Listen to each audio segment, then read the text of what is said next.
Are you ready? The Christmas countdown's on at JCPenney. Through Saturday, use your coupon and dash away with very merry savings on last-minute gifts across the store, like fine jewelry stocking stuffers up to 70% off after coupon, and save up to 50% on comfy, stylish outerwear for the whole fam. Add curbside pickup to make your trip extra quick. We got your holiday. JCPenney. Offers good on select items through 12/24. Exclusions apply. See store or jcp.com for details.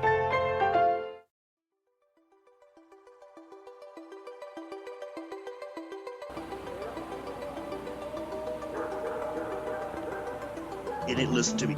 It walked out of the thicket. It turned around and looked at me.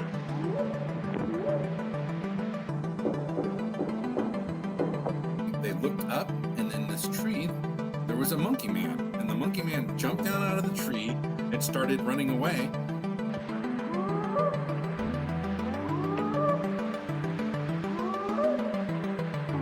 And suddenly, they're right in front of the car.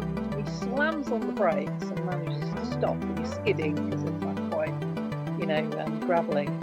And literally for about a second and a half, they just stood there because they don't know where to go, and you can tell them panicking. They're like really nothing, and their face is like twitching.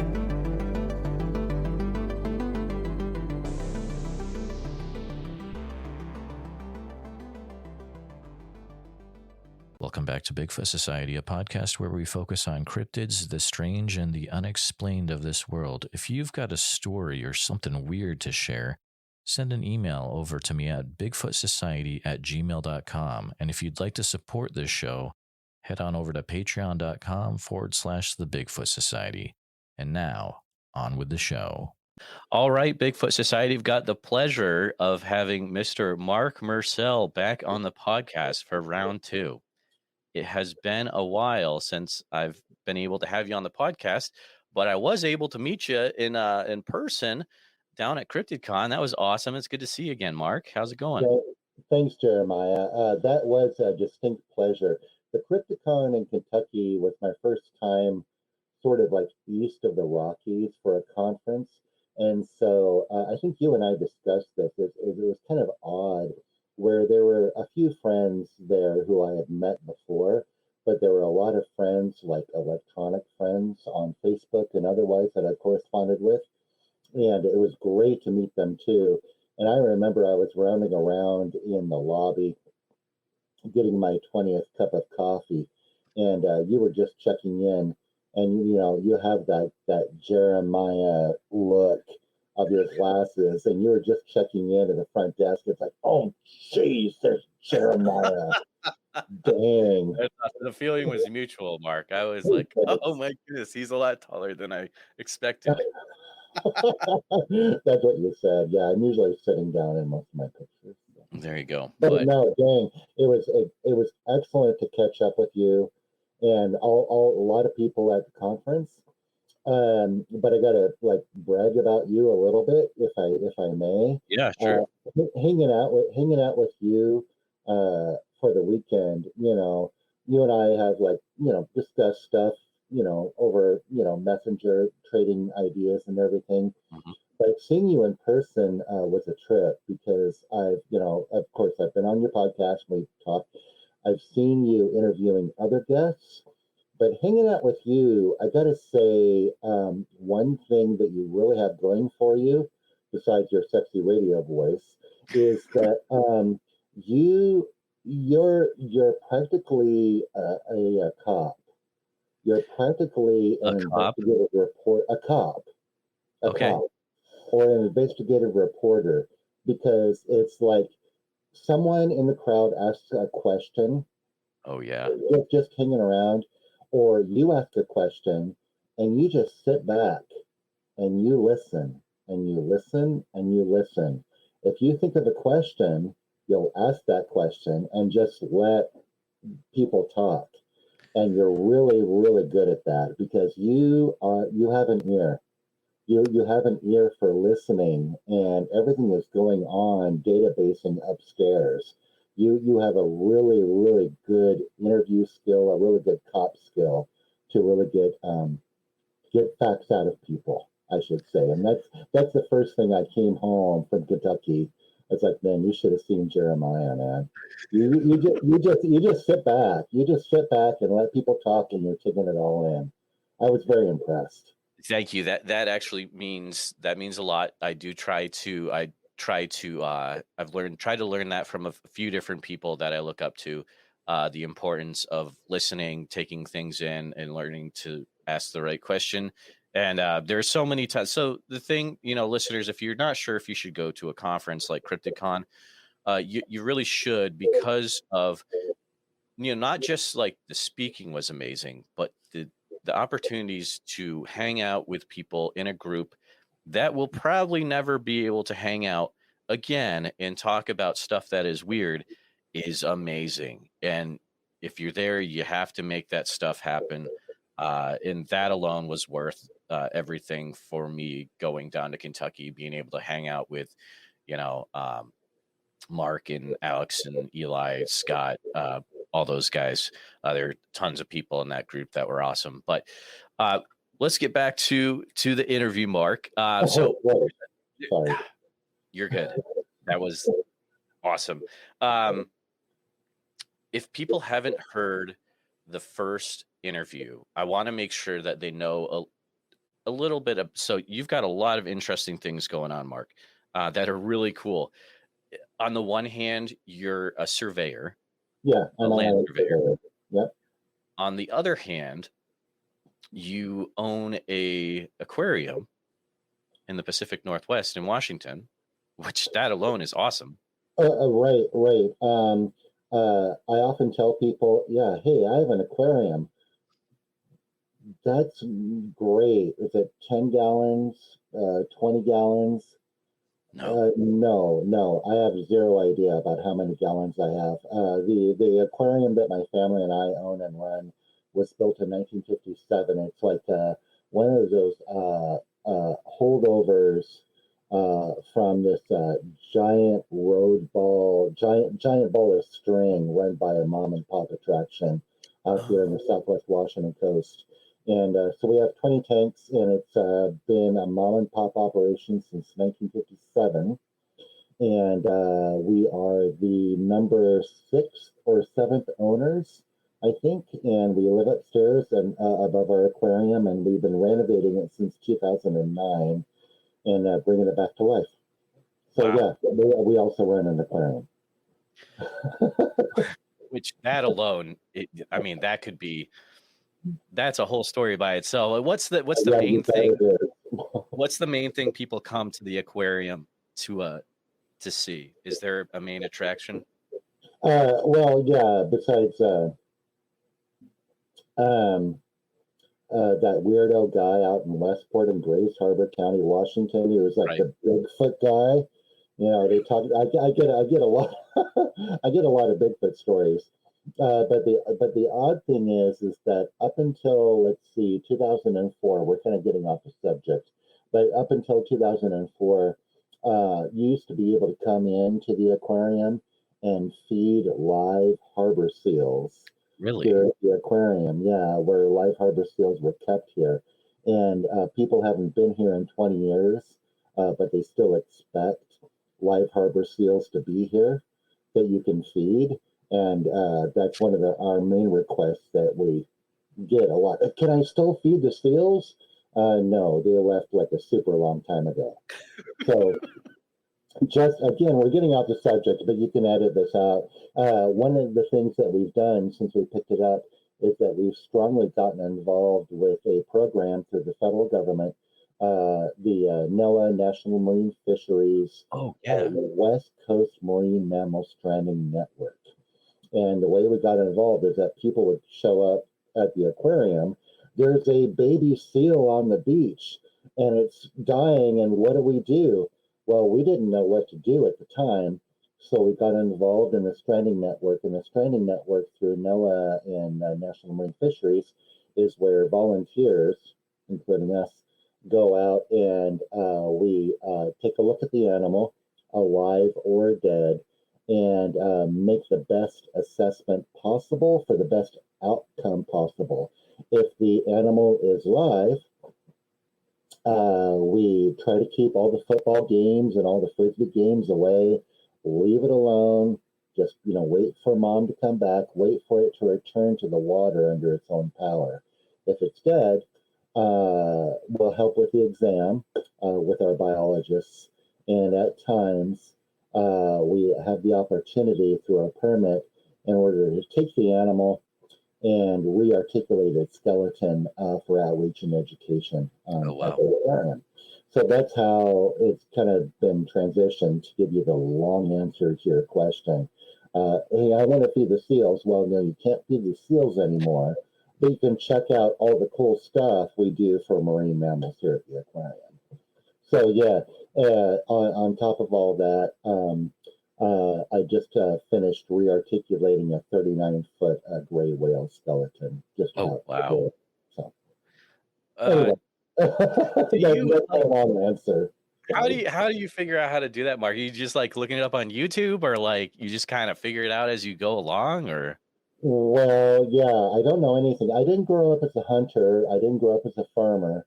I never put down an animal. Yeah. I didn't deal with dead animals. But there's a great dude named Lee Post. Lee must be over 80 years old now. He comes out of Homer, Alaska, and he's known as the Bone Man. And so I had my first opportunity many years ago to re-articulate a harbor seal. I don't know anything about taking apart a dead animal and how to prepare its skeleton, but Lee Post, I Googled it.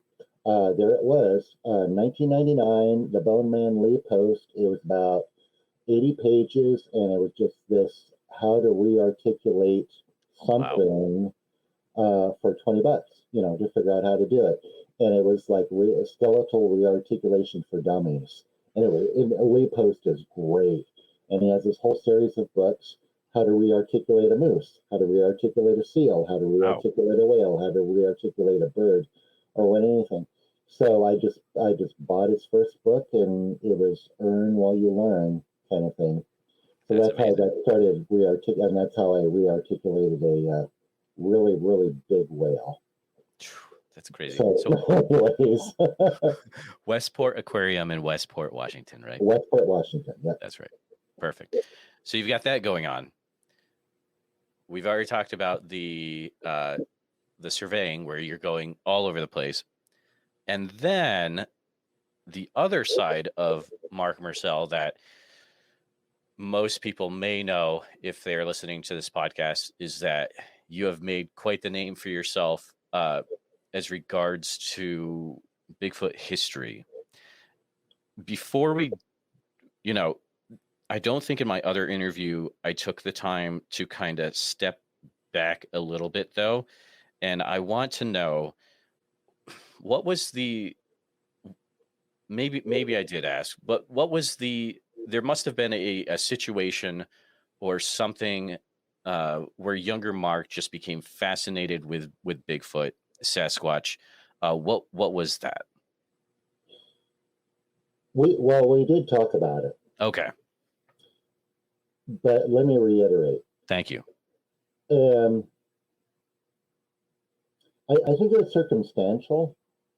Again, I was born in May of 1966, right? And so what am I, 56, I think, right now, despite my younger looks. I think I'm 56 right now. And so I grew up in an age, along with other contemporaries in the Bigfoot research community, the monster research community, in an era of the early 1970s where there was, I could expound on how this phenomenon happened in the early 1970s, but there was this large renaissance in pop culture of the unexplained phenomenon, the unknown. I remember on my mom and dad's bookcase, there was a copy of Chariots of the Gods, which is an offshoot of Rod Serling's series, of course. And we talked about the Nazca lines and other weird stuff. At that time, books, mostly paperbacks, docudramas, TV, there was this huge resurgence in trying to look into these unknown phenomena. I think a lot of this came out of. I think a lot of this honestly came out of the Bigfoot phenomenon of the late 1960s, where Roger Patterson, John Green, Rene DeHenden to a certain extent, other researchers were, finding stuff about Bigfoot research. And I think that really propelled stuff into other stuff like the UFO phenomenon. If we have time, I want to talk about Ivan Sanderson as well. And so this like really got into pop culture, which later in the 70s got into things like Nimoy's In Search of, right? And then eventually dramas like Kolchak the Night Stalker, right? And so when I was a kid, I ate all of that stuff up like crazy. I didn't realize this until later how much of it had an effect on me. Exactly. Of these older stories, and I wanted to find out more about them. So the other thing in my youth is that my three older sisters had moved out of the house, but they left behind this little 9-inch black and white screen TV. And I would always watch The Late Show, where once in a while they would show these old weird docudramas, right? And so I remember this as a kid, where there's this great film, I think from 74 or 76, Sasquatch Legend of Bigfoot. And in there, it was a docudrama, and it involved researchers going out and looking for Bigfoot. But as a backtrack in the movie, they had a dramatization of the 1924 Ape Canyon incident. Exactly. And it was one of the greatest. Not to date. There is another great dramatization of the Ape Canyon incident that came out recently, about 2 or 3 years ago. But I remember that as a kid, of these miners up at Ape Canyon being attacked by this monstrous shadowy figure up there on the ridgetop, throwing boulders down on the cabin. And it scared the crap out of me, frankly. At the time, I was like, 9, 10 years old. And that image stuck with me for the longest time. And it got me, it didn't get me into the research at the time when I was like 10, 12 years old. I realized that the Ape Canyon incident had happened somewhere close to me up here in the Pacific Northwest, but I didn't get into it, until about 12, 13 years ago or so. Wow. It's like, wait a minute. What were those creatures again throwing down those boulders in that movie, Sasquatch Legend of Bigfoot? And it led me to talking with my friend Jeremiah today about the whole thing. I know, right? That's weird. I love that old. The old 70s stuff is like, I love it so much. Specifically the movie, the documentary with Robert W. Morgan. Oh yeah, Oh, Robert Morgan, yeah. it's a delight. It is such a delight. Oh my Man. goodness, yeah. About Robert Morgan, yeah, for sure. No, I know which film you're talking about. It's In Search of. Is it In Search of Bigfoot? Like, it sounds very similar to the Nimoy stuff, but it's not. No, it's not. It was a feature film. I can't remember the name of it, but it was, shall I say, highly produced at the time, because it was obviously that there was a lot of recreation. But from what I understand, that film, Morgan did go up with a film crew up on the Mount St. Helens up there. And what you see, what was it? Was it a coyote? So No. good. What was it? A rattlesnake? Well, there are a lot of rattlesnakes up there. There are no rattlesnakes up on Mount St. Helens, so there's a lot of hype on that movie as well. But I know which movie you're talking about. I have the same love for that as I do for drumming for Bigfoot from the 1990s with Franzoni. With Henry Franzoni. Oh my goodness, Mark. You've seen that one too, right? Of course. Oh, Yeah. it's so good. More people need to know about that documentary. That's why I love talking about it all the time, because it's so good. The weird thing is that I came of age, as a young person, teenager, outside of Portland, Oregon. So I hung out, downtown Portland, and I grew up as a folky, Pete Seeger, Woody Guthrie kind of folky musician. Awesome. And I was busking on the streets and going out to open mics and stuff. Well, there was a band that I saw a few times, more than once, and I see all their, 8.5 by 11 band posters, stapled up to all the telephone poles around town. Caveman Shoe Store. Are you familiar with Caveman Shoe Store? Is that a band? Caveman Shoe Store. So obviously I'm not. Sorry, but I'm gonna write it down. That You sounds really awesome. need to. Okay. You really need to. I'm not saying that their music is great, although a certain person that we just named was a band member of Caveman Shoe Store. And I was like, Henry, are you serious?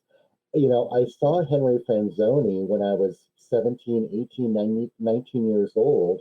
Oh, wow. He was the drummer in Caveman Shoe Store in Portland, Oregon. And it wasn't until I met him at a friend's house during a party, I was like, holy smokes, Wow. Caveman Shoe Store? But yeah, Henry Franzoni was his old band when he was a kid, when he was like 20 something, was Caveman Shoe Store in Portland, Oregon. They have a bunch of albums out. And was that in the 70s or 80s? Did you say? That was more in the 80s. Cool. That was more in the 80s. But yeah, actually, I saw Henry Franzoni way before I got into the Bigfoot community. That is amazing. Oh my goodness, I love it. Oh, good stuff. What has your attention right now when it comes to researching Bigfoot history? What's the shiny object for you right now that maybe you could talk about?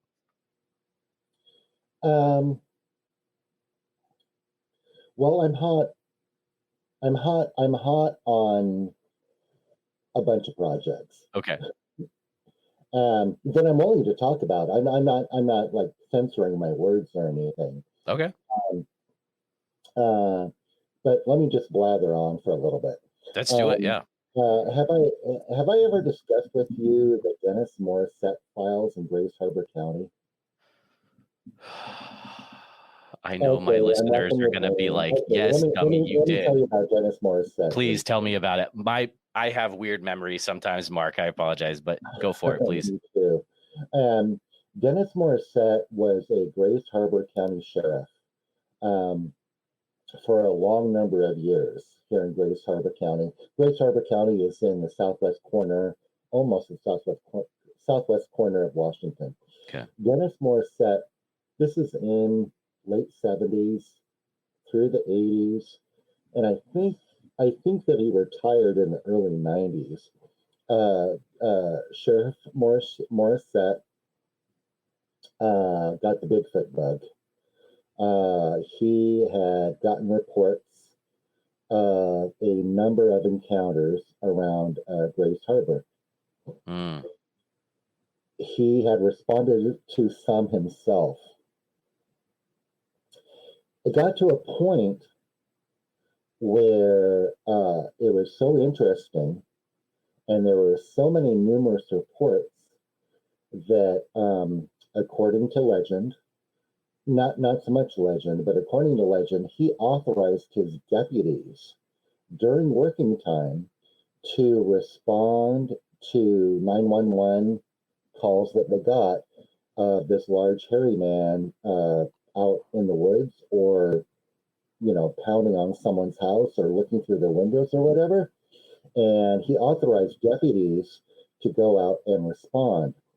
From what I understand, as long as it didn't interfere with regular law enforcement business. So there's somebody who calls and says, there's this large creature out in my backyard and it's looking through the windows and it's attacking my dog or whatever. The deputies would go out and respond. And then if they get the call on the radio, there's a robbery or there's like real criminal business, then they had to break off and split. Sure. But if that didn't happen, they would investigate, they would make up a report, sometimes from what I understand with Polaroid photos, and bring it back to Sheriff Morrisette. Well, he did this for a number of years. and were a number of deputies working under Morrisette, including a man named Hereford, who under his claim to fame with his name are the Hereford casts out of Grace Harbor County. Oh, sure. And so I also have a number of articles regarding the Hereford casts where they do mention that Sheriff Morrisette was keeping this file.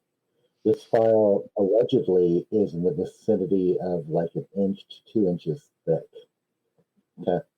So when Hereford was retiring, when Morrisette was retiring, there were some casts in the sheriff's office along with his file. The casts and the file were to be delivered to a local museum in Ocean Shores. The casts made it, but the file did not. Oh, wow. Where's that file? I was given this project by a couple of good friends up here, also members of the Olympic Project, where nobody knows what happened to that inch to 2 inch file that Morrisette was keeping. I have tracked it down and I'm that close to finding it. Most of the deputies involved are now passed on and dead. There was a building fire for one of the deputies where the file could have been destroyed. The issue is that old man Hereford, who is semi-retired from the state of Washington, is still around.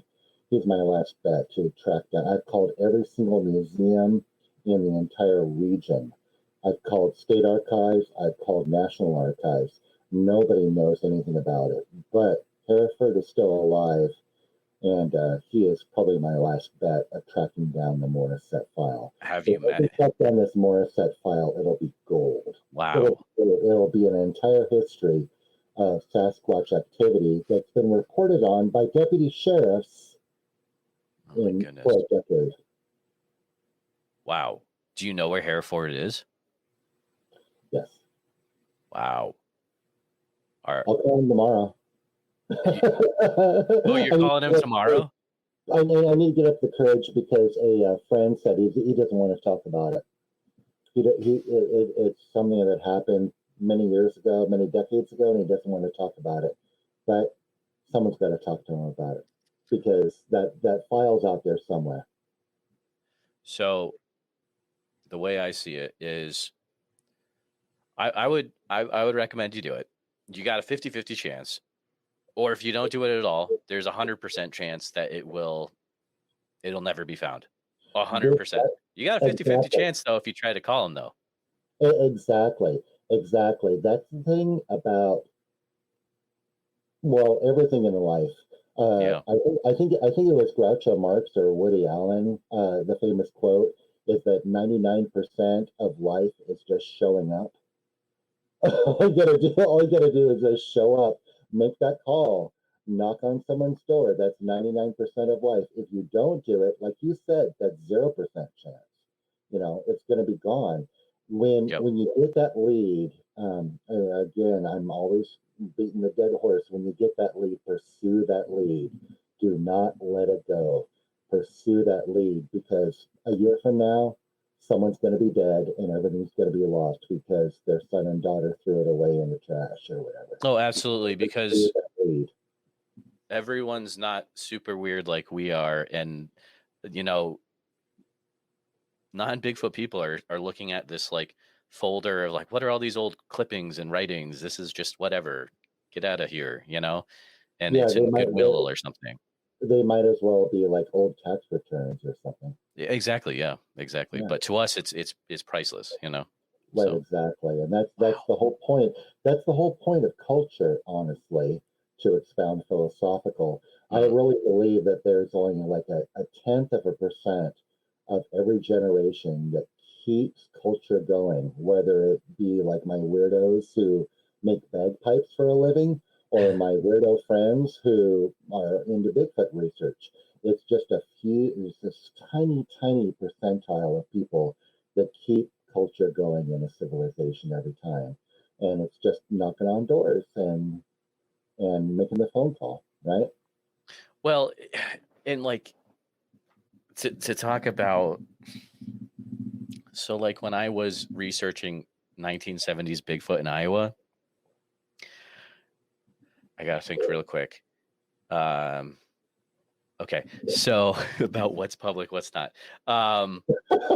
You must be must be like what you are like all the time, like constantly having to like do Jenga in your head.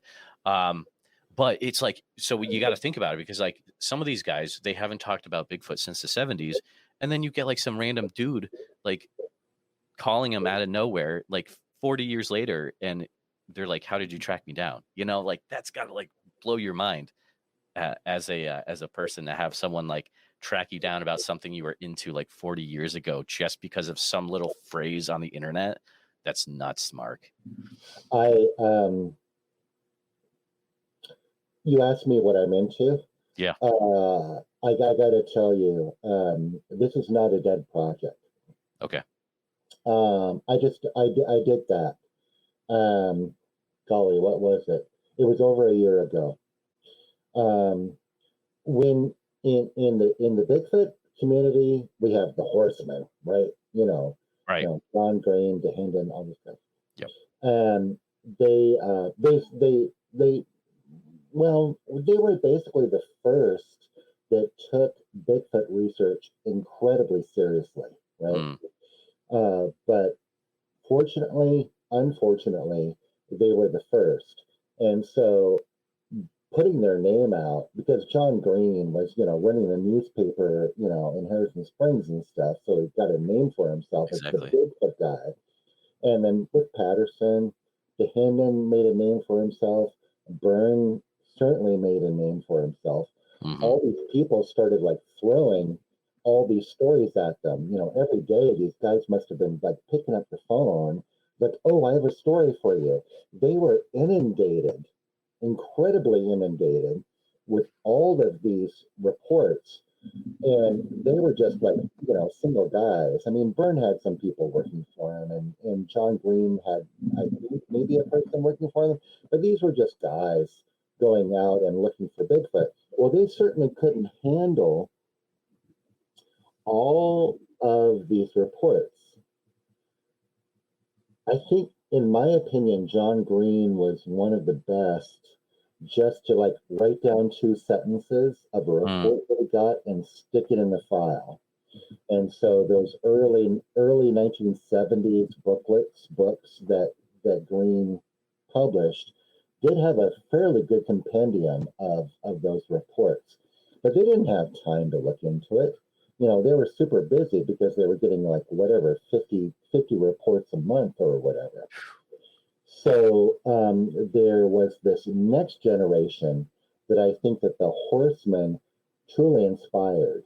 And I think that because many of them are still alive, those are the folks that we very much want to concentrate on today. Absolutely.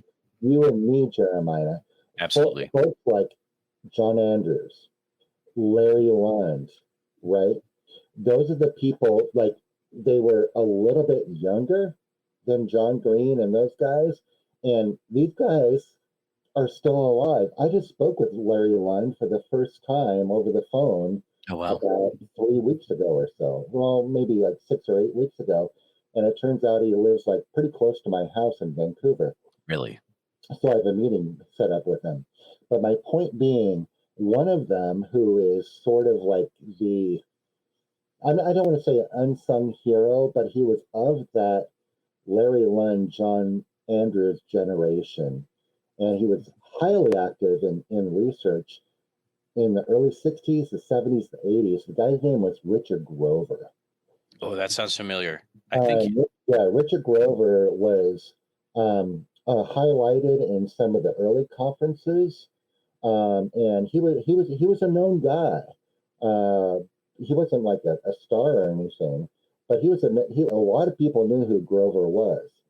Well, what inspired me, again, getting back to these early, Right. documentaries, I believe it was Bigfoot Man or Beast. Mm. And I believe that was 1974 or so, of an incident in Bigfoot Man or Beast. It's just a 60-second clip of an incident that happened up in this neighborhood called Fife Heights in Fife, Washington, near Tacoma, where a couple of young cats were coming home from a party.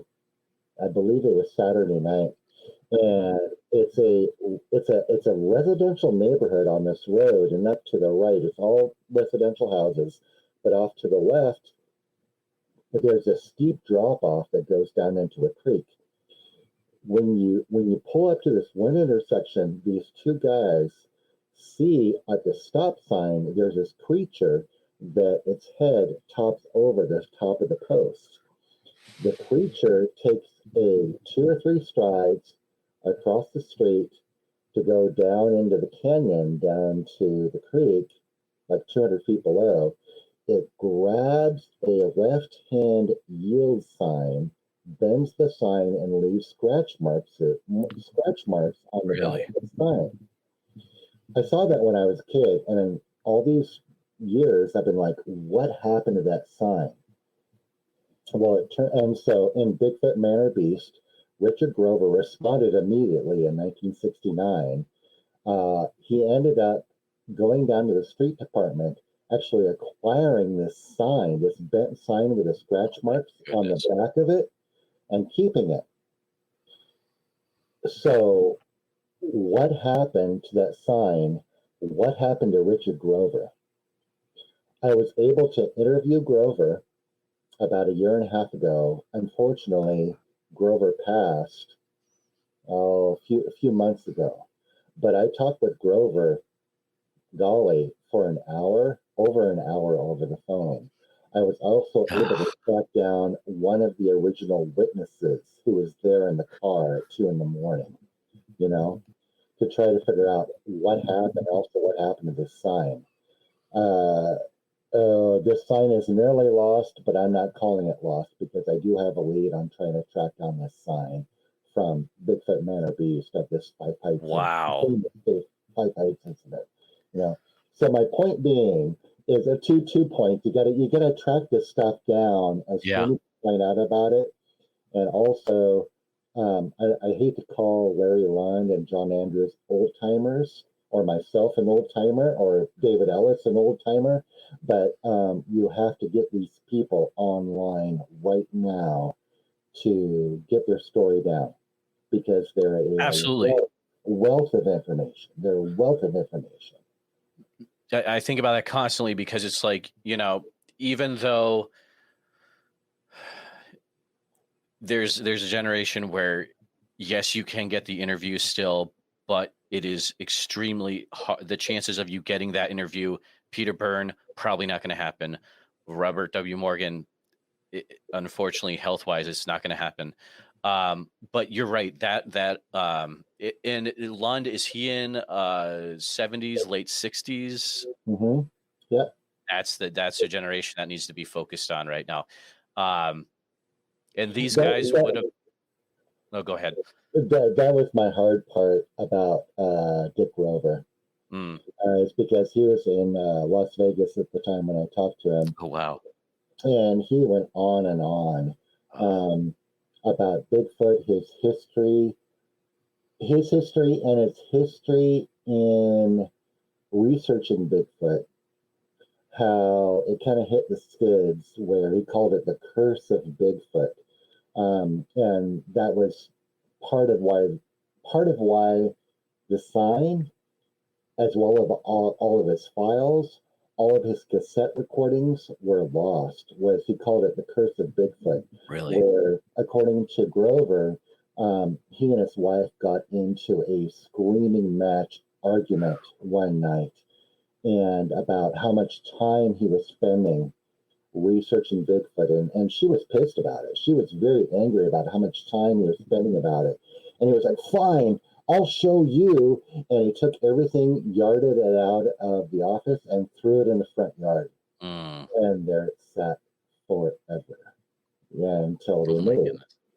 So it's one of those things you have to strike while the iron's hot. But the hard part about talking to Grover, he was down in Las Vegas, down on his luck. Mhm. Todd Neese helped him out quite a bit Okay. financially. But when I talked to Grover over the phone, he was like, you know what? I'm ready to come back into the Bigfoot research community. I would like to talk to people about my research. And he was ready to go on conference tour as well. Wow. But then he passed Then he about a passed, year yeah. later, and it's Too late. lost. It's lost. So point taken. Point taken. These folks are not going to live forever. No. And you need to get the stories out, whether they're well-known researchers or just old obscure stories. You have to track them down and talk to them about it right now. So, Mark, that brings up an interesting question. How do you track down these people? Well, Jeremiah, it's easy. Okay. No, I know, because I've tracked down people. Track down me.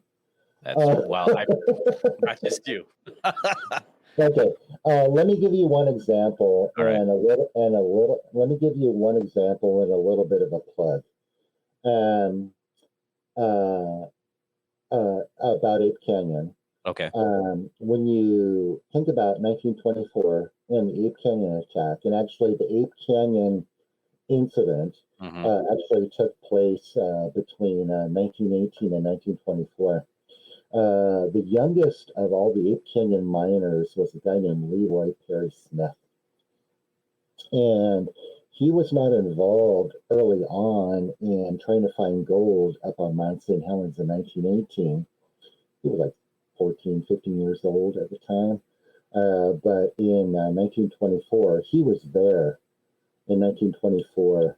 And actually, just prior to that, in 23 as well. But he was there during the attacks. Wow. Young kid. Young kid, 18, 19 years old.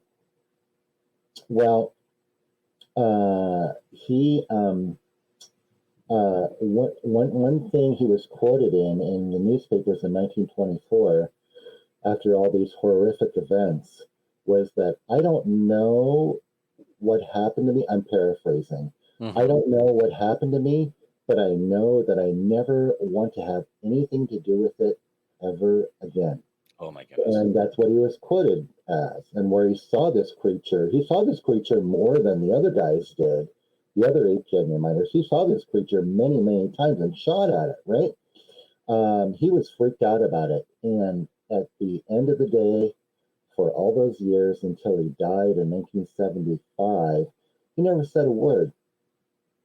So he never said a word, so much so that when John Green and other researchers came up to Longview Kelso and interviewed Fred Beck, Fred said, "Oh, well, you can talk to my brother-in-law, Leroy Smith, but he doesn't really want to talk about it." So John Green actually said that he knew about Leroy Smith, but he didn't want to talk about it, so I didn't knock on his door. I got that actually from Todd Prescott, who knew John Green very well. Yeah, of course. But the point being is that being an Ape Canyon nerd is that how do you track these people down? Well, being an Ape Canyon nerd, I wanted to find out everything. So I found Leroy Perry Smith's obituary in the Longview Daily News in Longview, Washington. And it listed the survivors, as most obituaries do. And it listed a son and a daughter and two young folks who were living with them. So the daughter, his name is Betty. I just Googled her name. She's running by her married name now. Well, I found a phone number for her through Googling because there was a newspaper report where she was involved in like the high school alumni association or something, and it listed her number. And sure enough, the phone number worked. And there she was. Through a long story, she's still alive. And so I was able to interview her. I met her just once so far. Charming woman, incredibly sharp. And the thing is about two things about Betty Mitchell is that the story was that she knew about the Ape Canyon story of 1924. She didn't know it was her dad and her grandfather involved with it No way. until I told her. Oh my goodness. She didn't know it was her dad. Can She you didn't know it imagine? was her dad. As an example, hey, Betty, did your dad ever talk to you about his early days when he was a teenager with your grandfather up there mining up there on Mount St. Helens? And she was like, no, that's kind of weird. He never talked about any kind of mining, but when Dad died up in the dresser drawer, Dad's dresser drawer after he passed, we were cleaning out his dresser drawer, and we found this tiny little burlap bag filled with gold nuggets. And we never knew where that came from. Dang. Gold, man. But the fortunate thing is that I'm in tight with Betty's grandson, a very good friend of mine. And I have a conference coming up in Kelso, actually in Kelso Longview, in January. And I only have 60 minutes, but I'm blocking out the last 10 or 15 minutes because I'm actually have a very, very good chance of getting Leroy Perry Smith's daughter. Wow. The last living person. Yeah, I'm getting Leroy's daughter up on stage with me for Q&A. Oh my goodness. This only happened once. I was at a conference up in Seattle, and that's where I met Betty. And she and her grandson came in, my friend Tyler, and that's where I got introduced. And she and Tyler were like, "Oh, I just want to. I'd like to hear the speakers." And Shane Corson was speaking at the time, and so I ran over to all my Bigfoot friends. Dude, the daughter of one of the original Ape Canyon miners is in the audience right now. And this 75-year-old woman left like a rock star. It was like Keith Richards walking into the Bigfoot conference. Everyone went up and tried to shake her hand and wanted to talk to her, this older woman. Everyone wanted to know my friend Betty. So hopefully she'll be showing up in Kelso Longview this January. But anyway, to answer your question, that's what you do. Yeah. Go to the newspapers, look at the obituaries, track down every single lead to find out where these people are, because more likely than not, if it's relatively recent, they're still around. That's how you track them down, by any means necessary. Yeah, exactly. Because if you don't, the information will die. And that seems very straightforward and blunt, but that's the way it's going to go. If you don't, the information will die and it'll be gone forever. It's not on the internet. No, yeah, it's all on the internet. No, it's yeah, right. Nothing's on the internet. Nothing is on the internet. Nothing. There's a conversation that we had at CryptidCon. Me and my friend Scott and yourself, we got to chat for a few minutes. And I think that conversation might be helpful to the audience as well. I remember I asked you, what if you were looking for a newspaper and you couldn't find it anywhere? Where would you look for it, Mark? Like, how do you find newspapers that might exist, but you can't find it anywhere? Okay, I'm going to give you an example, Okay. And then I'll answer your question. Okay. Again, an Ape Canyon reference, because we're supposed to be talking about Bigfoot and stuff. Fred Beck, Ape Canyon. None of the miners ever returned to the mine and cabin site, ever, except once, and only 2 of the miners went. And it was encouraged by the Portland Police Department. Now, geographic background. Mount St. Helens is in Washington. Mm-hmm. And to get from Portland to Mount St. Helens, well, today, let me say Portland to where you car park and go up the trail, it's about an hour and a half. Okay. In 1924, that took a heck of a lot longer. Mm. Some weird reason, 2 Portland policemen contacted the miners, particularly Fred Beck. Well, I think at first they contacted Marion Smith, but they had contacted Fred Beck. We want to go. We want to go. This was across state lines and entirely outside of their jurisdiction. Why those 2 Portland policemen wanted to go up to the cabin site, I have no idea. But I do have their names and I have their pictures. And so Fred Beck wrote well, he didn't write, but he was actually interviewed that he went up there with 2 Portland policemen, along with Leroy Perry Smith. It was just Fred Beck and Leroy Smith that went up there about a week after the attack. 2 Portland policemen, one of my holy grails of Ape Canyon, a newsreel crew as well, which means there could be a newsreel still out there with footage of the cabin site. But thirdly, reporters from the Portland News. Could you just imagine Googling those 2 terms, Portland News, and try to find, this is the name of the newspaper. Right. Yeah, exactly. It's very Portland ridiculous. News. You're never, ever, ever going to find it. Yeah. Here's how you find it. I'm actually on another research project, which is not in today, is not monster related. Okay. I was just talking with my wife about it. I hate to say it, the greatest bastions of our culture are librarians and archivists. Absolutely. So after searching forever for this newspaper called the Portland News, I looked forever for it. Couldn't find it. I went to the reference librarian, the head reference librarian at the Multnomah County Library in Portland.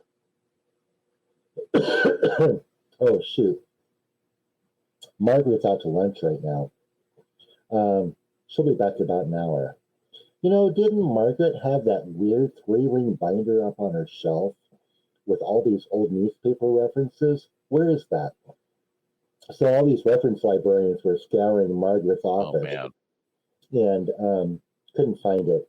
Well, she should be back pretty soon. Go do something else. So I just screwed around in the reference section. Yep. Coming back to the reference desk, about 20 minutes later, there she was, 75 years old, and there she was with her 3-ring binder that was all hand typed, written out on 8.5 by 11 paper. And she's like, "Oh yeah, Portland News. Here it is, right there." Go to your librarian. Go to the oldest librarian you can find. Go to the oldest archivist you can find. Wherever you're looking, find the oldest librarian. I have a ton of stories that I can go on and on about. Find the old people, because these people are the biggest badasses in the world. They hold our history. And so it turns out that Portland News is on microfilm, but it's only in 2 places. One is in Portland. She gave me the reference about where to go to find it. Oddly enough, the other reel is in Kansas City, Missouri. But that's the only place you find it. Kansas City? Man. So, I mean, reference librarians know their stuff, dude. You have to track down the old newspaper people. You have to track down the old archivists. You have to track down the old librarians. And, you know, it's not all on the internet. State archives, national archives. I talked to national archives today. Yep. Yeah, good people. But more often than not, these old references are not digitized. Moreover, they're not indexed. A lot of our culture, a lot of our history, monster history and otherwise, is just on microfilm. It is sometimes just in paper form in these old archives. County Historical Society's newspapers as well. You have to go to the source. And that's one of the hardest parts about long distance research projects, is that many times these original resources are still where the incidences took place. You have to travel to those areas. Specifically, you have to find the time and the money to go to those exact areas. I have a research project, a monster research project in Northern California, where the newspapers are not indexed, the newspapers are not archived. I have to travel down to Trinity Lake in order to go to the newspaper to find it. Oh, wow. That's crazy, man. That's when the rubber meets the road, because it's like, this isn't just me sitting in front of my computer now. This is me getting in a car multiple hours to find the truth. And is it actually worth it to me? You know? And oh, well, no, dude, it's always worth it. oh, yeah, totally. It's always worth it. Yeah. There's 95% of your leads end in an absolute dead end. An absolute dead end. But it's that 5 to 4% that don't. You may not get to your goal. More often than not, it's going to lead to other leads, but that gives you something else to work on. Track down those other leads. Don't that's one thing that my family says, is that when I smell a bone, I'm digging. Yeah, exactly. I'm digging for that bone, and I will not give up. Absolutely not. Oh, that's funny. Yeah. No, I get it, man. Down at Trinity Lake, I've got a little bit of a bone right now. So, yeah. I love it. Oh, man, that's good. There's a lot of good information that people can take away from that little segment we just had if you are into researching the history and finding some tales for yourself, which everyone should try that. It's a fun time. It's good stuff. Absolutely. What's a time, Mark, that you saw something in the woods that you can't explain, or that's hard for you to explain? This is a long story. Okay.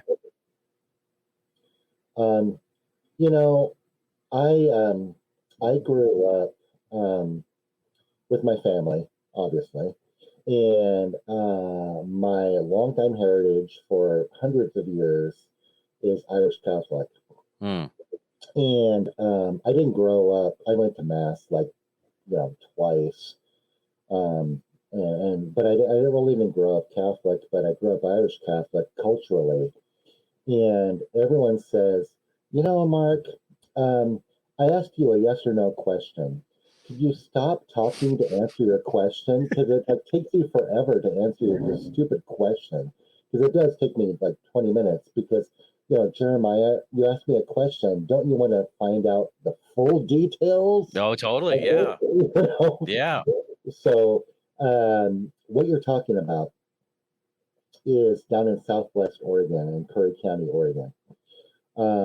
It was a project that I think is going to... Shopping for the holidays on Instacart means you can get gifts delivered in as fast as an hour. And when you pay with Klarna, you can spread your payments over time. You can shop over 900 retailers, including Best Buy, Kroger, Sephora, Safeway, Bed Bath & Beyond, Dick's Sporting Goods, and more. Card it now. Pay with Klarna. New Instacart customers get $25 off $100 when paying with Klarna with code KLARNA25. Terms apply. See instacart.com for more details. Get ready, Ohio. FanDuel, America's #1 sportsbook, is coming to the Buckeye State. And to kick things off, you can get started with $100 in free bets as an early sign-up bonus. Plus, when you sign up today with promo code OhioSB, you'll be all set for when FanDuel goes live in Ohio. Then you can bet on all your favorite teams and all your favorite sports with $100 in free bets. Just download FanDuel's top-rated sportsbook app. It's safe, secure, and super easy to use. Ohio, this is your chance to get in on the action. Join today with promo code OhioSB. Make every moment more with FanDuel, official sportsbook partner of the NFL. 21 plus and present in Ohio. Bonus issued in non-withdrawable free bets that expire 7 days after FanDuel accepts its first real money sports wager in Ohio on 1/1/23. Unique user identity verification required. Offer ends on the go-live date. Restrictions apply. See terms at sportsbook.fanduel.com. Gambling problem? Call 1-800-GAMBLER. At the Home Depot, we have the tools for you to give the gift of a smarter home with savings on top brands, like the Google Hub, a command center for your smart devices that raises the IQ of your entire home, or the Nest Learning Thermostat that helps you conserve energy and save on your bill. And if you don't know what to get, gift cards are a smart gift no matter what they get. So this year, gift smarter with savings on tools to make your holiday magic. The Home Depot, how doers get more done. See me in the ground before I get done with it. I'm calling it the Thompson Flat Monster. Gotcha. AKA the Wild Man of the Sixes. And this is something that happened down in Curry County, Oregon. Earliest reports of the wild man, of this creature down in Curry County, Oregon, having encounters with humans. The earliest reports was around 1874, where a prospector, colloquially, his name is Nugget Tom. He was a prospector up there because it's a gold area. Colloquially, his name is Nugget Tom, but I finally tracked down his real name. Nugget Tom was up there, and he had pretty good lead. Not a claim yet, but he had a pretty good lead. And he told his friends that he was going to go up there and go prospecting. Well, Tom didn't come back. And his friends were like, geez, we better go up there looking for Tom. It's up on Star Mountain on the south side of the South Fork of the Sixes River in Curry County, Oregon. So they go up looking for him, and they knew about where Tom was going up there looking for gold. And they find him. He's unconscious, and they bubble up his body, and he's not dead, but they have to take him back into town and nurse him back to health. And they pick up his bags, and they pick up his rifle, and they take him on back to Port Orchard, and they're nursing him back to health. And one of the guys who found him at the bottom of this bluff, he looks in his bag and he sees this huge hunk of quartz. And on the end of the hunk of quartz is the biggest gold nugget this guy had ever seen. Wow. Nugget Tom had found gold. Well, when Nugget Tom comes to, he explains his story. Tom is crouched down by himself with his axe, and he's checking out the rocks and the dirt. Something from behind him grabs him by his clothes. Oh, man. Picks him up bodily, completely off the ground, throttles him, and throws him down this bluff where his friends found him. Tom said it was so quick in a flash that he really couldn't see what had grabbed him, but he said the thing was incredibly big and obviously incredibly strong in order to pick him up, and it was entirely covered with hair. Tom, shortly thereafter, when he recovered, he did recover. He got out of town. He got rid of his claim, and he sold his claim to a couple of fellows named Benson and Robbins. Benson and Robbins were two prospectors who took over his claim. Well, things started kind of rolling downhill after that. Benson and Robbins had heard noises in the woods. They had seen these creatures out there in the woods. There's something important about this story that is reoccurring over all of these accounts that last into the 1880s, 1890s, 19 teens, where these creatures are not these monstrous 8-foot tall patty-like creatures all going around. All of them are described like about 6 to 7 feet tall, and all of them are blonde or yellow in hair. They're entirely covered with hair, and they're walking upright, Bigfoot style, but they're entirely covered, reportedly, with blonde or yellow hair. Benson and Robbins are seeing these creatures. They come back up to their camp, and their camp, which is up on a little bit of a ridge, is entirely being torn apart by this creature. This is late in the day, and this creature's up there just tearing the crap out of their camp. Very aggressive, growling, yelling, screaming. They take some shots at it to no effect. Their shots have no effect on this creature. They're like, I'm out of here. And they split. Well, gold is gold. This area in Southwest Washington in Curry County came to be known as the gold rush of Southwest Oregon. Okay. Like a small Sutter's Mill. Because there was gold coming out of the hill, gold coming out of the mountain. And everyone rushed up there to get their claim. At the time, I have a great newspaper report from 1879, where a newspaper reporter went up there he heard about the gold rush up there, and he went to go interview people about it. It was a great report, a lengthy article from 1879, where he said that there were about 40 people living up there. At the time, they started out with lode claims, but then they went on to placer claims. And there were about 40 people living up there, mainly men. Some of the men living with their wives, a couple of children as well. And it was mainly tent camping, a little bit of cabins that have been built up there. And they're heading into the South Fork of the Sixes River. There's an inlet known as Butcher Gulch. And so this whole encampment, this small community, became known as Butchertown.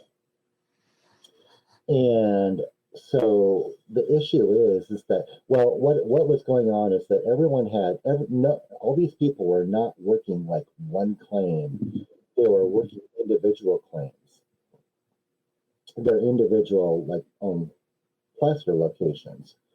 And so they would go work their claims, and they would come back at night and share food, share stories, share goods. Okay. Well, there's this fellow named John Jensen.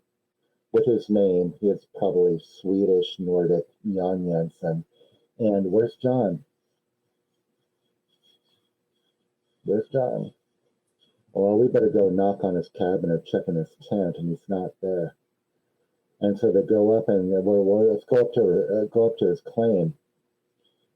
And so they go up to his claim and they find his body. Oh no! With his head bashed in, allegedly with the rock that bashed his head in still laying there bloodied.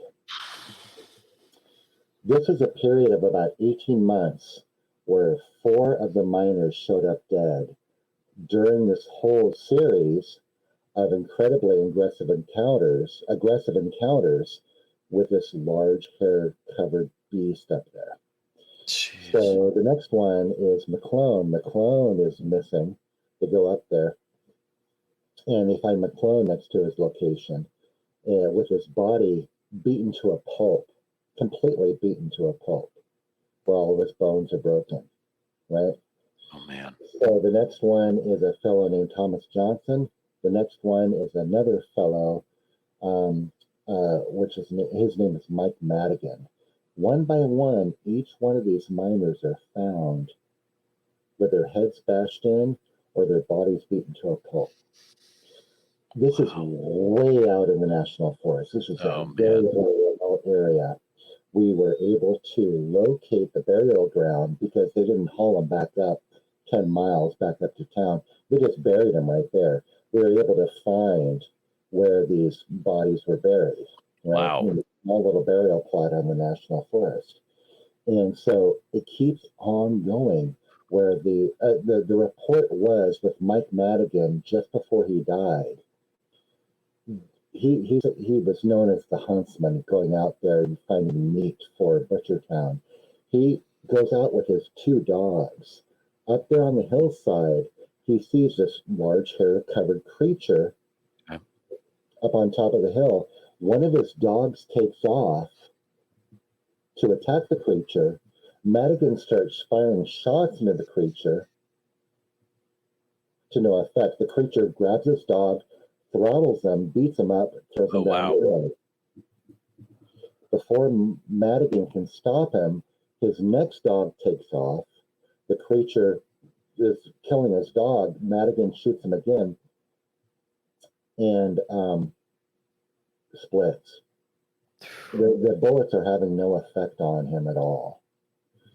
At the end, when everyone has split Butchertown because of this creature showing up and doing terrible stuff to Butchertown, Madigan is up there by himself, and he usually comes back into town every couple of weeks or so. Madigan doesn't show up. And so his friend, Doc Ramsey, goes up there to go up there and looking for him, and he doesn't find him at all. Madigan's the only guy up there. And Ramsey's up there, and he can only see this pile of rocks near Madigan's cabin. And it's like these rocks look piled up there unnaturally.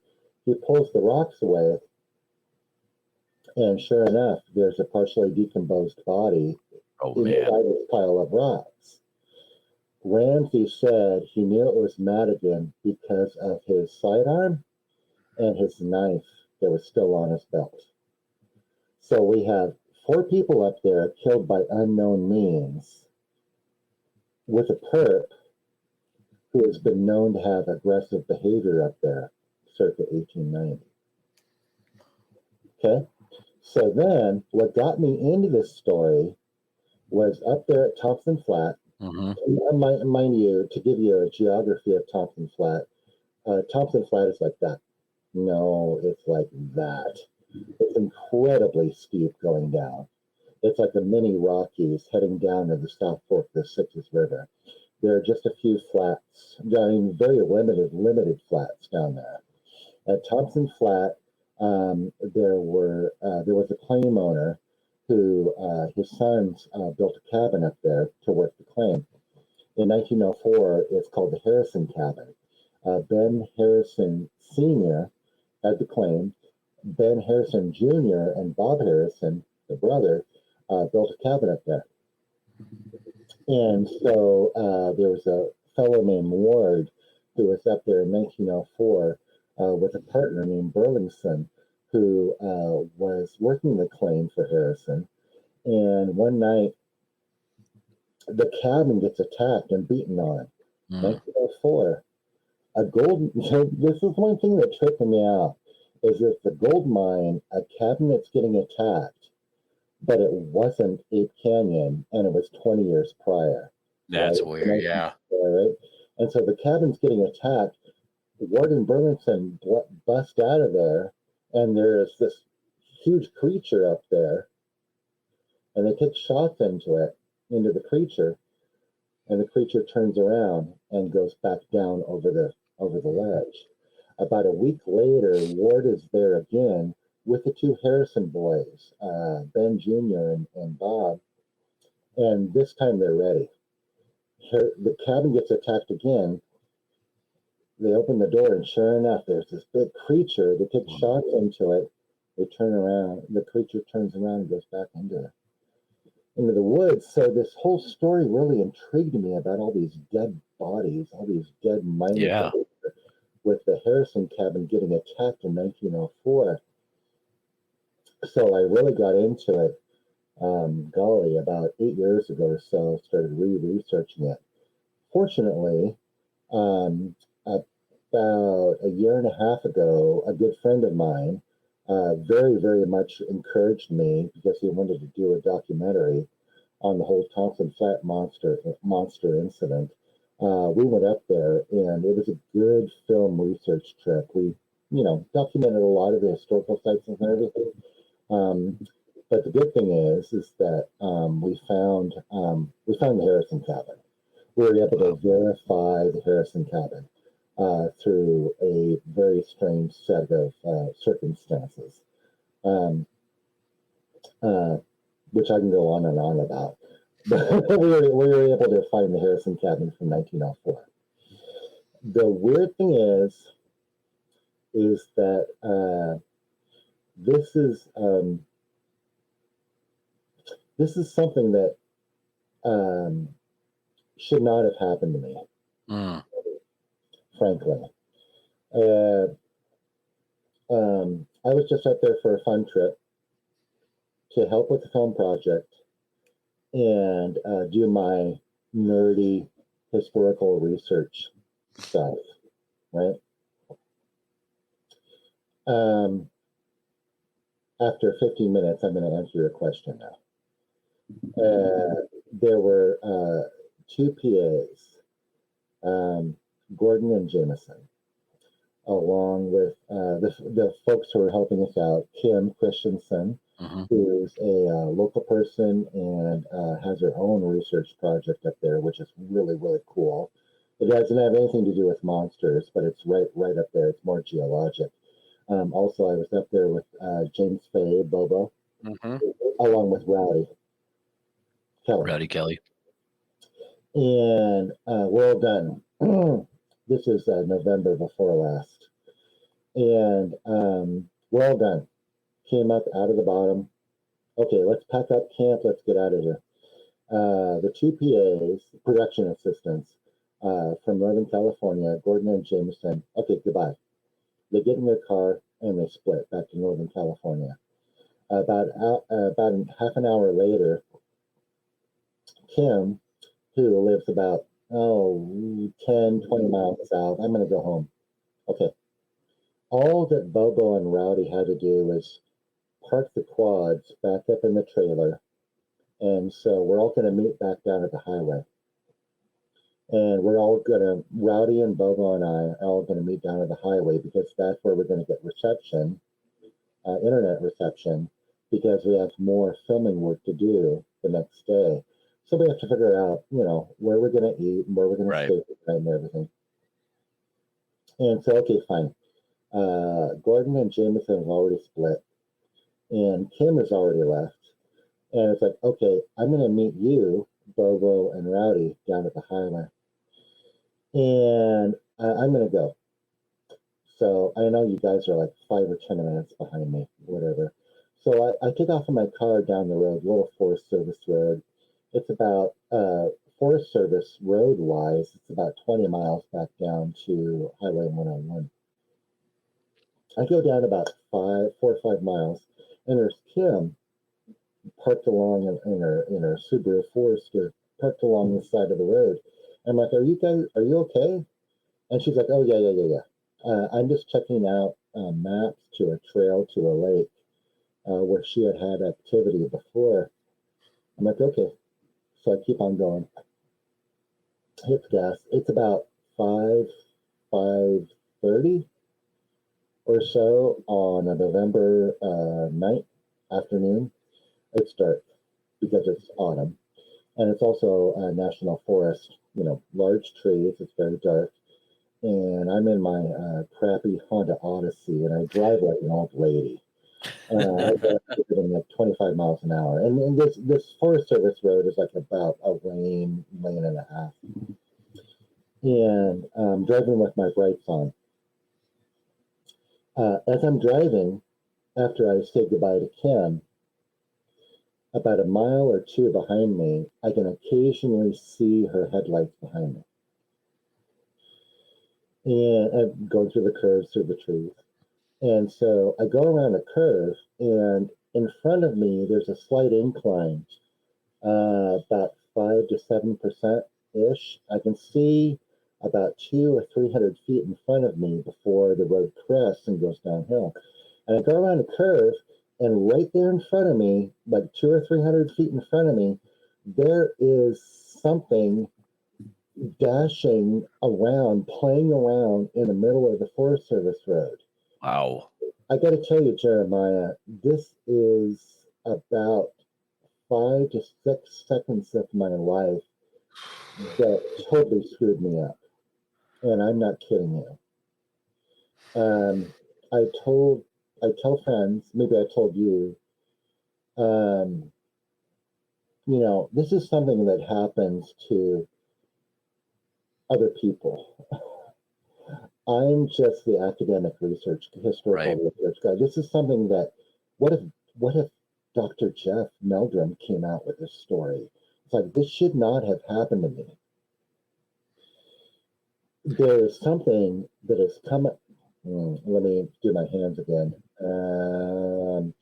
Coming out of the riverbed, it's it's like that steep. There we go. That steep roadbed, and then it keeps on going uphill about that steep. It's incredibly steep, and all it is a road cut about 150, 200 feet above the riverbed. There's something that's come out of the brush, out of the forest, and it hits the riverbed, and it hits the roadbed. And it is, we determined later, about 6.5 feet tall, and it's running. It's super fast.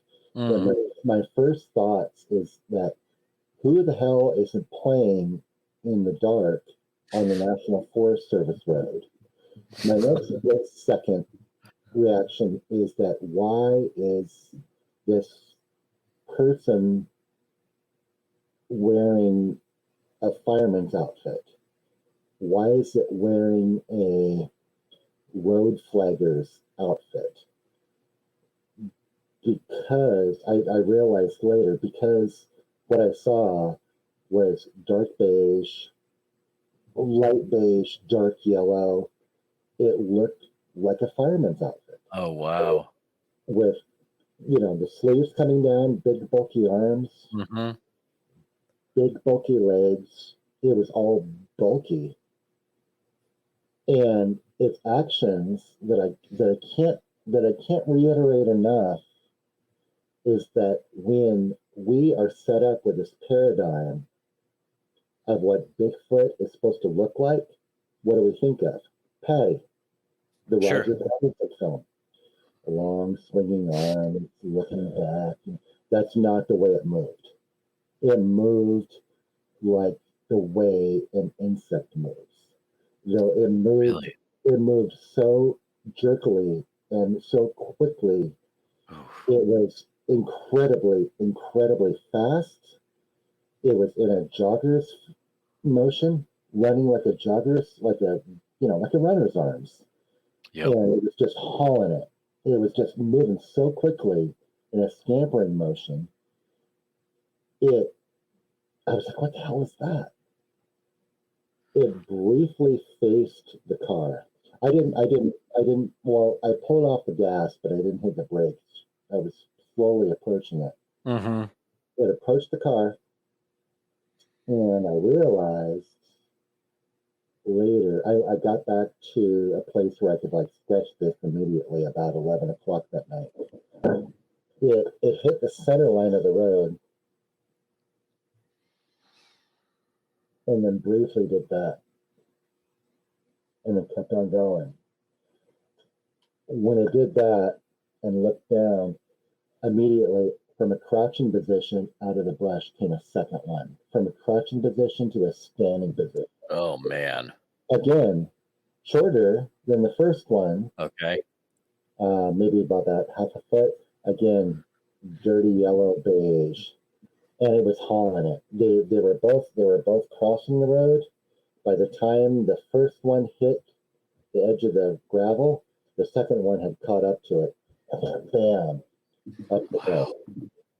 At that point, I was about 50 feet away from it or so. So I'm about 50 feet away by the time the first one is exited and the second one's about to go up. And I saw it very clearly just incredibly short nap, yellow brown hair, kind of like a golden retriever or a lab. Oh, wow. No hair on its face. It was almost like the skin on its face was deep, dark, like a white person who is like sun tanned too much out on the Okay. beach. Sure. Really leathery. Heavy brow, heavy forehead, just cooking it. Wow. Right up there, bam, lightning fast up on the hill. Well, it was crazy. It was all split second timing. Um, I was very freaked out. Like, what the hell is that? Yeah. And I almost put my foot on the gas and kept going, but I didn't, because I realized in my split second thinking that what I just saw, I was going to have to talk with Jeremiah, someone. I was going to have to talk with my Bigfoot friends about this. And I kept on going. They'd be like, why the hell didn't you stop? So I slammed on the brakes. I just slammed on the brakes, put it in park. It's an automatic. I put it in park, stood up, opened up the door, stood up. Oh, man. Looked up the hill, and all I heard was down behind me, the river rushing. Wow. I didn't hear any branches breaking. I didn't hear any crackling in the woods. I didn't hear anything. I had estimated that it was about 7,500 feet by the rate of speed. They were up that hill, maybe 7,500 feet or so. And I didn't hear a damn thing. Oh, my goodness. So what the Bigfoot phenomenon is, I don't know. Whether Sasquatch can travel through the woods that silently, my tiny little reptilian brain immediately assumed that they were not traveling, that they were up there watching me. Absolutely. And all the heat started to rise back here, and I started to freak out. Oh, that's... Because whatever those two things that crossed the road were up there right then watching me. And that's what happened. That's simply incredible. And what I would have been thinking is this area, more or less 100 or so year, back in the late 1800s, these miners got totally messed up by something. Uh-huh. Are these related creatures? I mean, I don't know if I would have gotten out of the car, to be honest. Bobo was convinced that I saw two juveniles cross the road. Two what? Two juveniles. Two juvenile Sasquatch crossed the road. Other friends that I've spoken with, now mind you, trying to be a good researcher, I immediately sketched this out. Yep. And then about a week and a half, 2 weeks later, I wrote up an affidavit that I had notarized, and I sent it out to friends that I trust to review my affidavit. Too much of the time, I was kind of like later, like a few days later, thinking about myself as, a historical researcher into the monster phenomenon. What do we hold paramount? What do we hold paramount in historical Bigfoot research? Things that's been reported on, that the witness has been willing to sign a notarized affidavit, or at least an affidavit. And I'm like, damn, I'm not going to be just one of those stories. I know what I saw. I don't know what I saw, but I know what I saw. And so I'm going to report on it. I'm going to make an affidavit, or I'm going to have it notarized. So I sent it out to Bigfoot research community friends to have it, just to have it, and give me their comments, right?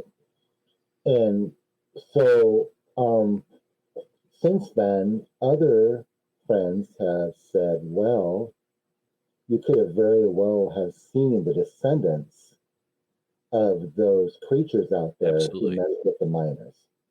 because given the historical reports of them being 6 or 7 feet tall and being, dirty yellow, blonde, in reports for hair color, it seems to jibe. Yeah, no, it totally does. So either I saw the originals if they lived 300 years, or I saw the descendants of those people that monkeyed, excuse the pun, monkeyed with the miners out there in the 1880s. So, oh man, there's so many different roads you can go off of this. So, Yeah. having that encounter, I'm curious, did that affect how you pictured Bigfoot in your mind, what you think it is, or did it leave more questions than you had before? Like, now I really don't know what we're dealing with here. Yeah, both. Yeah. Both, honestly. Because up until November before last, I'm just like this, cool guy who researches old stories and tracks down family members of old, encounters, that kind of thing. And suddenly it became more real. Yeah. To a degree. I think I mentioned this to you in Kentucky. I don't get a lot of contemporary reports. I don't get a lot of concurrent reports. Cliff and Melissa Sure. with the North American Bigfoot Center. They're the museum. They get contemporary reports every damn day. Oh yeah. I don't, but I have gotten some, and I remember one in particular. It was a fellow who came to a conference, just to come to the conference. And he was about 50, restaurateur in Seattle. And he had a very, very profound experience when he was like 12, 13 years old out in Renton, outside of Seattle. And he's just kind of like, we're all just outside, having coffee, just chatting outside. And he's hanging out there, just like on the periphery. And hi, hey. And he comes up and joins us and starts talking. And then he starts to tell us his story. One of the greatest researchers in the Bigfoot research community, I feel, is Derek Randles, who heads up the Olympic Project. Derek is there. I'm there. Shane Corson is there. We're all in a circle just hanging around while this guy tells us his story when he was a young guy. And we're all kind of quiet listening to his story. Pretty incredible story outside of Renton. And Derek asks one of the greatest questions I've ever come across. And Derek was like, well, to this fellow, would you be interested in recording your story, either on audio or video? And this fellow says, no, I just wanted a safe space to come and tell my story. That's amazing. Yep. Yeah. Dude, that is a real story. And what proves it is that's a great question from Derek Randles, especially when they say, no, I don't want to record it. I just want it because he said people back home don't, I'm not comfortable telling them my story. You guys, I'm comfortable telling my story. Absolutely. So he told his story, and I was like, dang. So what happened to me up at Thompson Flat in Curry County didn't really change my perspective, but it certainly gave me a lot more empathy for listening to these contemporary reports. I use this term like way too loosely because I know that there are a lot of people, dealing with PTSD in real, heavy duty situations, awful traumatic situations. But too many of these reporting parties that I speak with who have encountered this phenomenon that we call Sasquatch Bigfoot, or a lot of other anomalous, encounters, like my fellow I was just speaking with, it's like there's this looping. There is this PTSD sort of phenomenon where there's a grouping of this encounter in their head where when they find that safe space to talk about it, they cannot not talk about it. Wow. Where it's like this nice long-haired guy with a hat, Mark, he's going to listen to me. They come up, it's like, dang, I got to tell you something. I'm that safe space. I want to be that safe space. All the Bigfoot research community wants to be that safe space to come up and tell their story. Absolutely. For my personal experience, it's a little bit. It's a little. I'm not saying it's PTSD, but I don't know why. But for the longest time, I could not get this story out without tears running down my face. Oh, wow, Mark. Really? I have no idea why. Because, when I saw it, it's November. About a week and a half later is Thanksgiving. That's when I told my close family, it's a small Thanksgiving gathering. I got halfway through it, and I don't know why. I'm getting a little choked up right now. Tears started running off of my face. I didn't feel unsafe. I didn't feel any malice. I didn't feel harmed. I didn't feel anything, but it was just anything bad. It was so disturbing. I had never, ever, ever seen anything like that before. It was so disturbing. Tears started coming down, and I don't know why. And that was the way. Like Shane Corson called me up after I sent him the report. He said, "Dude, I have to talk to you." And so I talked to him on the phone, and yeah, sure enough, halfway through the phone conversation, I started crying, and I don't know why. It's a bizarre phenomenon. It's a bizarre phenomenon when a human encounters it. Man, I got to ask you. First off, again, that's the wrong answer, Jeremiah. Mark, but it's a good answer. First off, so thank you for sharing. It's an amazing story, a true story. So you said Bobo and Rowdy were right behind you. Mm-hmm. So what happened when they caught up with you? Just a quick backtrack. Yeah. On the road, just before I saw these two creatures, I use the word creature a lot. Cliff, our good friend Cliff Berrickman, said, "So you're not convinced that you saw two Sasquatch?" Because I told him, and I sent him the report, and of course he's convinced that I saw two Sasquatch cross the road, and he's like, "You're not convinced that you saw two Sasquatch?" And it's because I don't know what Sasquatch is. I don't know what the phenomenon is. Sure.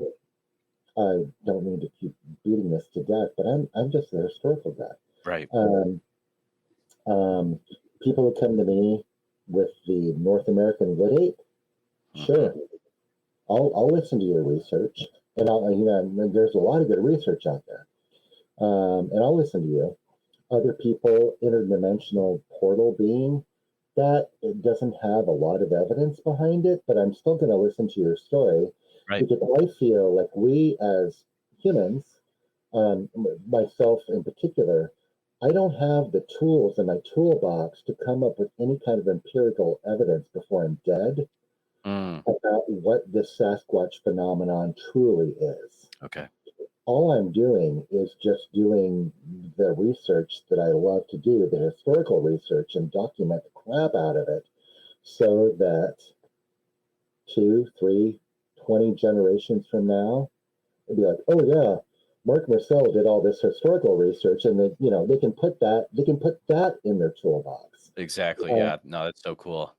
What I can do, what you can do, Jeremiah, in our lifetime, I don't know what we can do. So all I do, I listen to the stories. I listen to the evidence.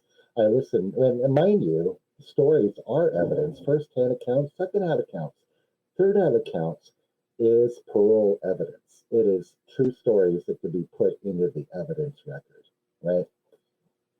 And so, can you remind me of the question? I got really, really excited about the question was, How did Bobo and Rowdy react once they caught up with you? Because you said they were like in a close proximity-ish, right? Yes. So I slammed on the brakes and I got out of the car and I looked up the hill and I stood there frozen for a very long time. Christensen came right behind me, maybe about 2 minutes later or so. And it's getting very, very dark at that point. And I fumbled my way up to Kim's driver's side door. And was there an accident? No. Something just crossed the road. And she blasts out of her car. Oh my God. And so I'm showing her downhill because I was very, very certain about where these two creatures exited the road. Where they entered the road, because I was about 200 or 300 feet away, wasn't so sure. So I'm showing her where it is. Kim is a great confidant, and she has a lot to offer. She's very, very enthusiastic about Bigfoot, and so there's a lot that's Bigfoot out there in the woods, which could be, could not be. Sure. And so about 2 or 3 minutes after Kim pulls up, there's Bobo. Bobo and Rowdy are separate vehicles. Bobo pulls up, and I go to his driver's door, and he rolls down the window. Was there an accident? I was like, no. Was there a flat tire? And I was like, no. Bobo said later, you couldn't even talk, dude. Wow. Yeah. And I was like, something just crossed the road. Wow. And like, you saw Squatch? And I, did this. And I was like, I saw two. And I was like, holy crap. And he boils out, he pulls out of the driver's door and he runs back to Rowdy's truck. Rowdy's behind him. He's parked by that point. And he goes up to Rowdy's door. And he's like, Bobo said, and I wander back up to Kim where the creatures had crossed. And Bobo's like, a Squatch just crossed the road. And Rowdy's like, who saw it? Kim. And Bobo's like, no, it was Mark, dude. And so Rowdy on that trip was the director of photography. And Rowdy's like, shit. And he starts pulling out all the mics and cameras. And the good thing about this whole encounter was that Rowdy comes boiling out of the car, sticks a lav on me, sticks a mic on me, get the camera, start talking right now. Yeah, that's awesome. And so they ended up getting my reaction probably in the vicinity of about 4 or 5 minutes after the two creatures crossed the road, which I haven't seen, and I'm not sure if I want to watch it either. But the interesting part about it is that I would take Rowdy Kelly out anytime with me. He is a good friend, and he's a badass. He's in great shape too. He's a little bit older than me, I think. He's in great shape. So there's the roadbed, and where the creatures exited was about a ditch, small ditch off the road, and about dirt going up about a 45-degree angle, about 5-6 feet, and then there's just rock outcropping, a rock escarpment that goes up, I don't know, about 8-10 feet or so, where it's exposed rock, and then it continues uphill very steeply from there. So Rowdy's up there with his camera and this bright light that he's also able to hold. Down on the road, we're all lined up. Me, Kim, and Bobo are all standing on the edge of gravel. We're watching Rowdy, and Rowdy is scanning and filming the very top of this rock escarpment. And all four of us, including Rowdy, all see it at the exact same time. He's scanning along, and it's just exposed rock with a little bit of detritus and leaves from the slope coming down. And he's scanning along, and sure enough, we see it right where I determined where those creatures exited the road. There is a scrape. I'm going to hold up my hands if I can.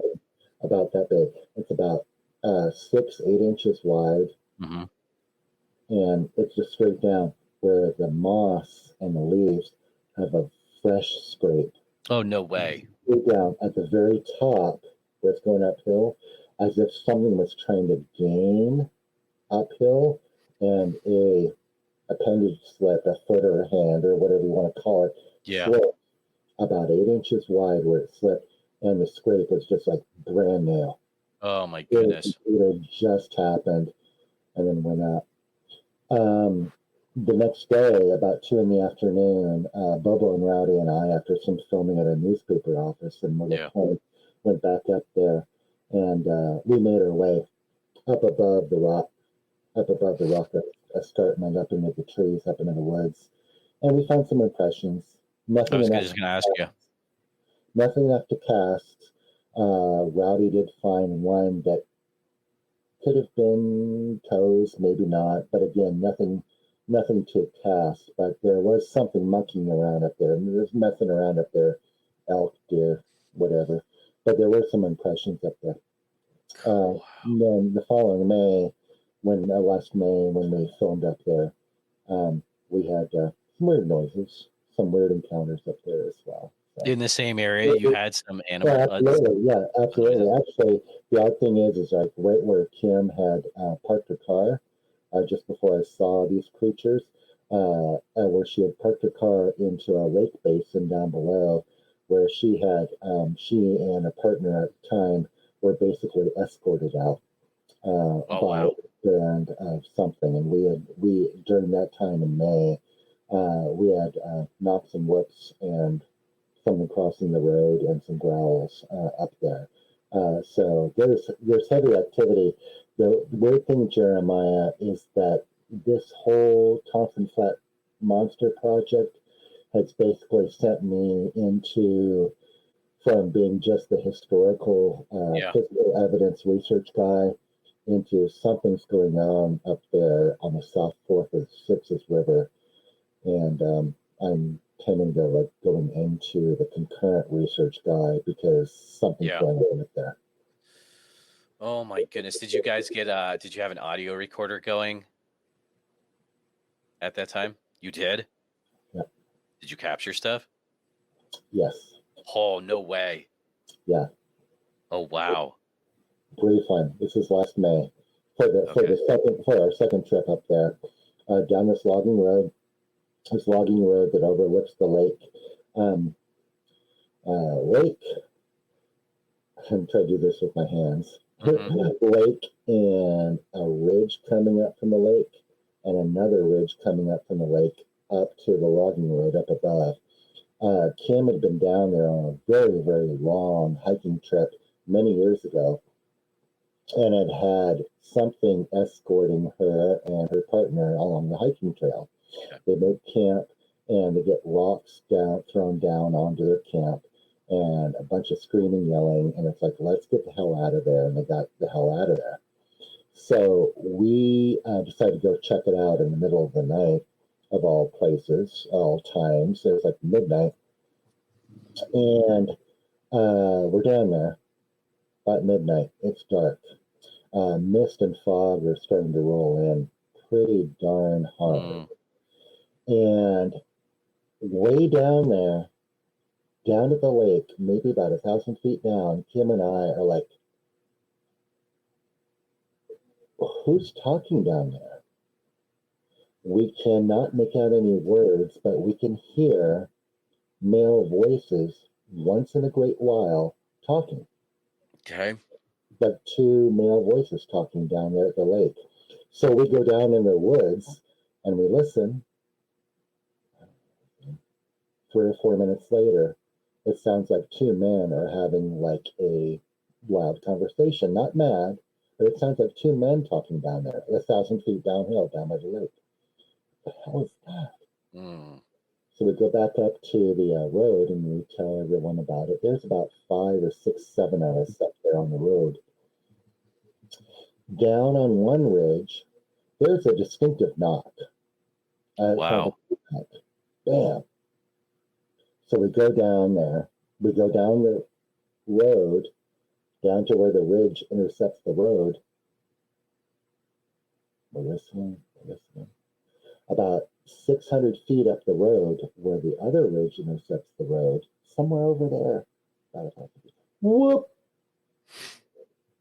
So we all run over there. Listen. Down on the other ridge, knock. We all run down there. And this goes on with a whoop on one ridge and a knock on the other ridge. This goes on for like 45 minutes, an hour. No way. Yeah, this goes on and on and on and on. Oh my goodness. At like 5-minute intervals. And I don't know a lot about, contemporary reports or contemporary Sasquatch phenomenon, but everyone, especially Bobo, is like, they're messing with us. Oh, they're just totally. Over and over, because just go tell these humans going back, and all these puny humans going back and forth. It must have been a riot. So I have a thermal for a while, and I'm looking up the road. I'm looking up the road with this thermal. Nothing. Okay, after 20 minutes, I'm like, I'm tired of looking through this monocular thermal. Okay. I turn around, back down the road, and Sam Kitchen comes booking it down to me. Larry, who is with us, Larry just heard something cross the road. Wow. And like 3 steps and go up the hill from the lower elevation of the lake, cross the road, go up the hill behind us in 3 steps. So I'm up there with my thermal. I don't see anything at all. Everyone's back down behind me on the road.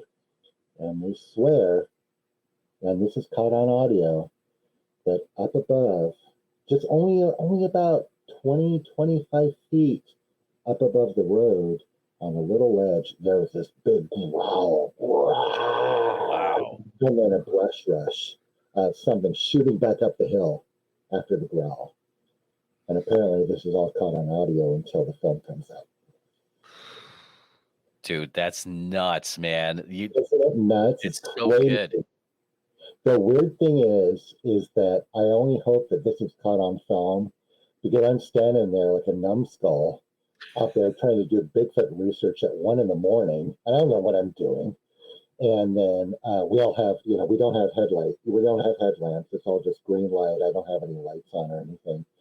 And out of the dark, out of the fog, here comes Bobo. And he comes right up to me in the fog, and he's like, they're here.